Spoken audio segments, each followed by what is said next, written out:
آپ کو پتہ ہے ٹوائلٹس یعنی بیت الخلاء میں جن موجود ہوتے ہیں، اور ایسے ویسے نہیں بلکہ انتہائی گندے قسم کے خبیث موجود ہوتے ہیں جو آپ کو بہت حد تک نقصان پہنچا سکتے ہیں۔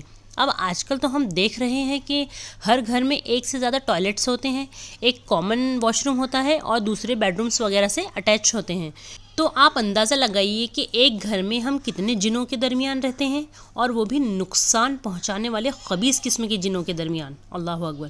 اور آپ کو یہ بھی پتہ ہونا چاہیے کہ ہم انسان جنوں کو نہیں دیکھ سکتے، مگر جن ہم انسانوں کو دیکھ سکتے ہیں، جیسا کہ قرآن میں آتا ہے کہ یقیناً وہ اور اس کا قبیلہ اور لاؤ لشکر تمہیں ایسے طور پہ دیکھتا ہے جہاں سے تم انہیں نہیں دیکھ سکتے۔ اور جو شیاطین خبیث اور گندے ہوتے ہیں تو وہ گندی اور خبیث جگہوں پر ہی رہتے ہیں جہاں انسان قضائے حاجت کے لیے جاتا ہے، یعنی ٹوائلٹس وغیرہ، اور ایسے خبیث اور گندے شیاطین وہاں انسان کو نقصان پہنچانے کی کوشش کرتے ہیں۔ اسی لیے نبی کریم صلی اللہ علیہ وسلم نے ہمیں بیت الخلاء میں داخل ہونے کی دعا سکھائی ہے تاکہ ہم ان شیاطین سے محفوظ رہ سکیں۔ اس لیے جب بھی آپ ٹوائلٹس میں جائیں تو اس دعا کو پڑھ لیں اور پھر اس کے بعد اندر داخل ہوں۔ دعا ہے، بسم اللہ، اللہم انی اعوذ بک من الخبث والخبائث۔ اے اللہ، میں تجھ میں پناہ مانگتا ہوں ان خبیث جنوں سے اور خبیثیوں سے، یعنی ان کے میل اور فیمیل دونوں جنوں سے۔ اور ٹوائلٹ میں سے نکلنے کے بعد آپ کو کہنا ہے غفرانک، یعنی اے اللہ میں آپ سے معافی چاہتا ہوں یا چاہتی ہوں۔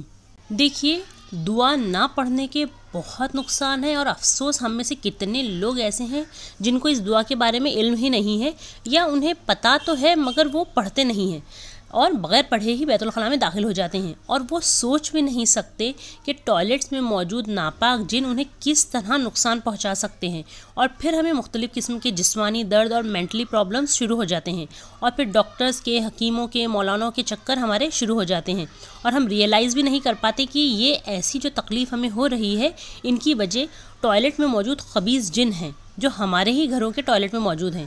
دیکھیے، احتیاط علاج سے بہتر ہے، اس لیے دعا کو خود بھی پڑھیں اور اپنے بچوں کو بھی پڑھوائیں۔ It is known that the jinn can see people but people cannot see the jinn۔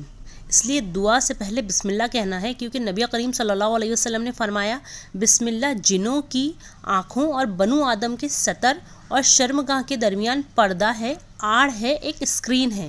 سمجھ رہے ہیں آپ؟ یعنی دعا سے پہلے بسم اللہ پڑھ لینے کا فائدہ یہ ہے کہ یہ ایک پردے کا اور ایک آڑ کا کام کرتا ہے جنوں کی آنکھوں کے اور ہمارے درمیان۔ اس لیے ٹوائلٹ میں داخل ہونے یعنی انٹر ہونے سے پہلے ہی آپ کو اس دعا کو پڑھ کر اپنے آپ کو خبیث جنوں سے محفوظ کر لینا ہے۔ اللہ تعالیٰ ہم سب کی حفاظت فرمائے، آمین یا رب العالمین۔